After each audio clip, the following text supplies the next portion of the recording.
Our top story today from the gatewaypundit.com. Well, it turns out that archaeologists claim that they have found a vast underground city underneath Egypt's Giza pyramids.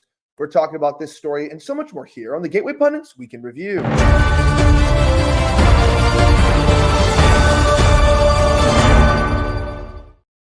My name is Elijah Schaffer, and this is the Gateway Pundits Weekend Review. We cover the top 5 stories of the last 24 hours. Our top story today, archaeologists claim that they have found a vast underground city underneath Egypt's Giza pyramids. This is by Ben Q, who reports. Archaeologists believe that they have uncovered evidence of a massive underground city lying beneath Egypt's famous Giza pyramids. Researchers from Italy and Scotland used advanced radar technology to produce detailed images from deep below the surface, revealing possible hidden structures 10 times the size of the pyramids themselves. The report highlights 8 distinct vertical cylinder-shaped formations stretching over 2,100 feet beneath the pyramids, along with a series of additional unidentified structures located another 4,000 feet down under. Now, the pyramid structure discovery, here's an image created by Corey Wilkins showing just how big these structures are in comparison that have recently been discovered beneath the actual pyramids. Now, I'll show you them here in just a moment. Now, this brings up the question on how much we really know, because when we talk about pictures like this, they have these cylindrical, maybe more like braces or vertical, shafts. And what's kind of crazy about this is that the structure discovery, here's an image, click on the image for full scale. So you see really how big that is, right? Compared to the pyramids. We usually compare things to the pyramids. So this kind of puts into question what we really know about our past, what we really know about Egypt, and why we've sort of been lied to for so long.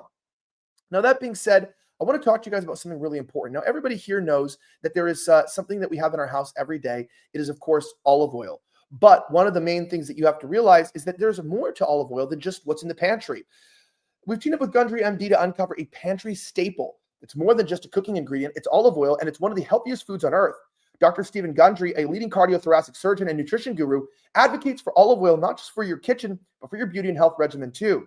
Now, he suggests using high-quality olive oil daily, whether you're taking a shot or keeping it in your medicine cabinet. But here's the twist.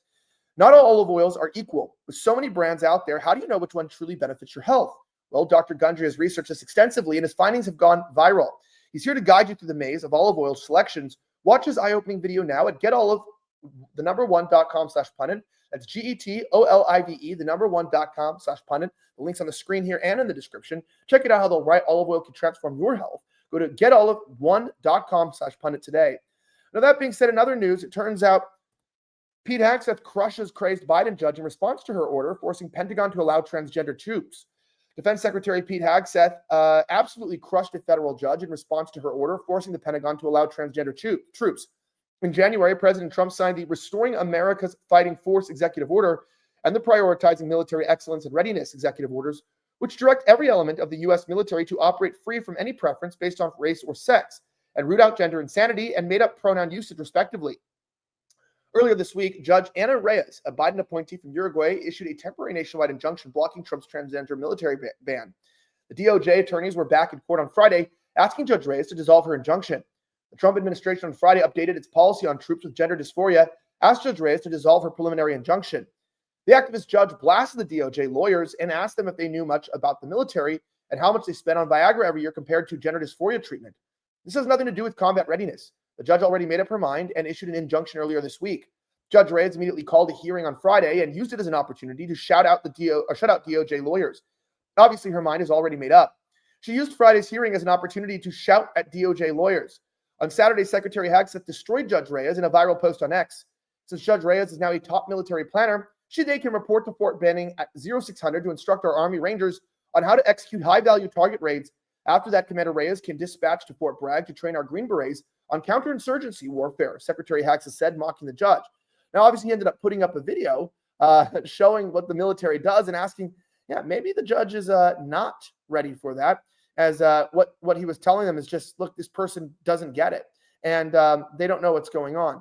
Now, I want to play that for you here as it's seen in this Washington Times article, but the video that he played is just absolutely hilarious. I guess they put the wrong link in the folder, so the article has an incorrect link, so we won't be watching the video, but you can see that on Pete Hegseth's page. Now, what's kind of crazy about this, and you don't really ask the question, why is it that these judges are running a co-op war, a silent judicial war against the Trump admin for keeping him from actually executing his mandates?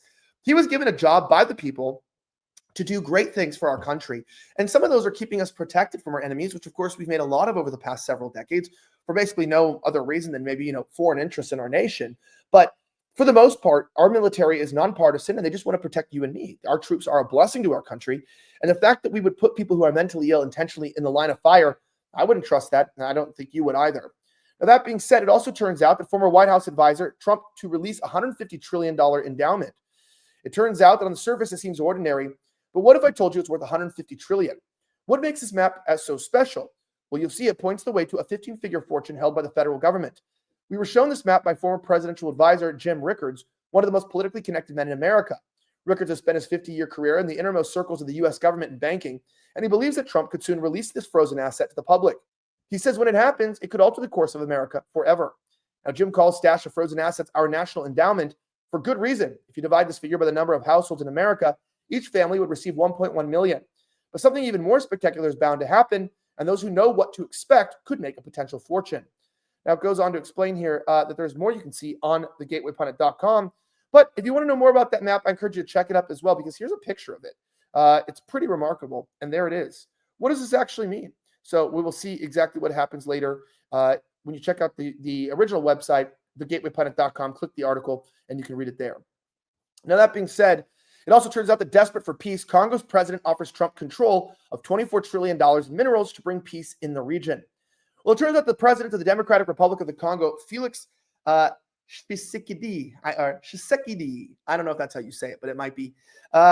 He ended up reaching out directly to President Donald Trump, and he offered him basically an historic proposal. Help defeat a brutal rebel force terrorizing his nation, and in return, America will gain direct access to one of the richest untapped troves of critical minerals worth an estimated $24 trillion. According to a letter obtained by the Wall Street Journal, President Tshisekedi offered Trump exclusive mining opportunities through the newly launched U.S. Sovereignty Wealth Fund, a Trump-led initiative aimed at reshaping global investment through pro-America partnerships. Your election has ushered in the golden age for America. Our partnership would provide the U.S. with a strategic advantage by securing critical minerals such as cobalt, lithium, copper, and tantalum from the Democratic Republic of the Congo. The proposal comes just days after President Trump launched a U.S. sovereign wealth fund, a key piece of his America First 2.0 economic policy to reclaim supply chains from foreign adversaries like China. And the president of the Congo's plan offers the U.S. fund exclusive mining opportunities, effectively locking China out of yet another crucial global resource hub. And while the Biden administration spent 4 years groveling to China and funding international climate summits that led nowhere, Trump's firm grip on foreign policy and energy independence is once again paying dividends. The DRC sits on the gold mine, literally and figuratively, with the Ponzi Foundation estimating its untapped reserves at over $20 trillion, according to Fox News. Now, this is really an interesting offer because, in one hand, the U.S. could just control this anyways through sanctions and pressure. But, people talk a lot about decolonizing Africa. Has decolonization really done anything but took out a Western power hold and then gave it into the hands of rebels and Islamists? Like, is Africa really better off since it's been decolonized?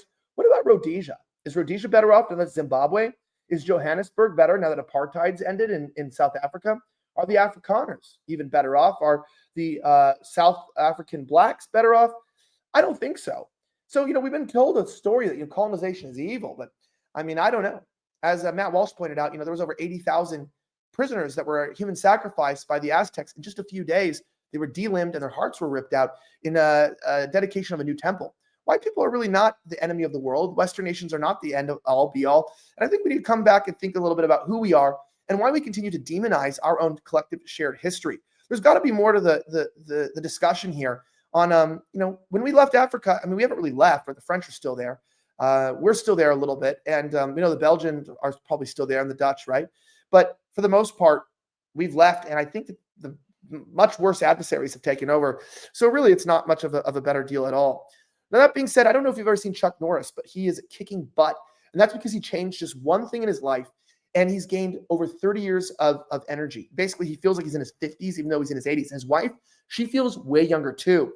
Now, if you want to find out how you can get that similar level of energy, you can watch the video right now at chuckdefense.com/pundit. That's CHUCKDEFENSE.com/PUNDIT. That's chuckdefense.com/pundit. Make sure that you check it out. chuckdefense.com/pundit. You can change this one thing in your life, and you're going to find out exactly what I'm about to tell you. You will feel younger. So get back your youth today at chuckdefense.com/pundit. Pick up the video and watch and get your energy back so you feel young once again. Now, that being said, our last story today is quite interesting. Well, it turns out that CNN's Scott Jennings explains why Trump was right to remove security clearances for Biden family, Hillary, and other Dems. And of course, we have the full story for you written by Mike LaChance. But it's important as you watch this that you continue to realize one thing and one thing only. CNN has only been gaining popularity because of Scott. And it's really remarkable what he says here. Check this out. Here he is talking about the family. When it comes to the Bidens, I mean, given the family's long history of influence peddling and dealings with shady people overseas, I think cutting them off from national security information is frankly a pretty good idea. That's number one. Number two, some of these people and their affiliates and the people they're associated with at the upper reaches of the Democratic Party have proven time and again that they are willing to abuse their adjacency to national security information for political purposes. We all remember the 51 intelligence people who signed the Hunter Biden laptop letter, for instance. And so I think what Donald Trump is doing is sending a strong message. No longer are people like this who float in and out of government going to be able to abuse their national security access for political purposes. And let me just tell you something. What goes around comes around, because as David just said, they cut off Donald Trump in 2021. You want to play the game? Now you got to play it when you're on the other side of the field. Is there a logical end to the tit for political tat? Is this where it ends? Look, it'll come to an end when Democrats who go in and out of government stop abusing their access to and adjacency to national security information for political purposes. I mean, there is no doubt that the top reaches of the Democratic Party have used their adjacency and access to this information. And then the fact that people know they have that access, they use that as credibility to then make political arguments against people they don't like, such as Donald Trump. They use that credibility to try to get the news media to report things that they say, such as the Hunter Biden laptop letter. There is a rational basis, Elliot, for doing this, and it's to put a stop to people using this kind of imprimatur for political reasons. So it'll come to an end when people stop abusing this kind of access. And one more issue, I just think far too many people in Washington have this kind of clearance anyway. And many people in both parties have acknowledged there's too many people with security clearances. Maybe this will start a conversation about ratcheting down the number of people who have access to this kind of information. We'll talk about Norm Eisen and Mark Zaid, who are both attorneys, colleagues of ours as well. And they are among the attorneys that are on this list of those who have their access revoked. They have been prominent critics of the president. They're more. And he brings up a good point. I mean, they have been prominent critics, but it just turns out the truth. I mean, what's happening here in this country is absolutely insane. And the way that they peddled their influence is just absolutely despicable. Now, if you like videos like this, make sure that you sign up for a mug club at thegatewaypundit.com. Grab a mug. They're weighty, they're embossed with our logo, and you can drink out of it every single morning, noon, night, and whenever you feel like it. Anyway, I'm Elijah Schaffer. Thank you so much again for watching. Have a great rest of the week, and may God bless the United States of America. I'm signing out.